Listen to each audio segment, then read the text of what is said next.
trek started from a community group called the North Toronto Green Communities.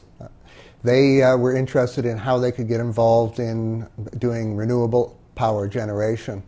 The project got a little bit of money from the Toronto Atmospheric Fund. A student was hired who did an initial pilot study, and from that it was decided let's really pursue this. And it was assumed back then it was going to be a short trip. It was going to take maybe 2 years and to put up a turbine.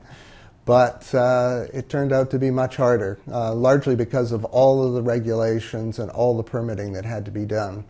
In that time, it was realized that this group was a development group, and what we really needed was an entity that would own the turbine. And we decided on a share capital co-op, and WindShare was formed, and I became the first president. The wind turbine was erected on 3 days, December the 16th to December the 18th of 2002. We had a first-year birthday party a year later where we celebrated our first 1,000 megawatts of power. There's been a number of landmarks. First of all, this is the first urban wind turbine in North America. It hasn't been done before. It's also the first community cooperative-owned wind turbine in North America. It's a model that's quite popular in Europe, in the Netherlands, and particularly in Denmark.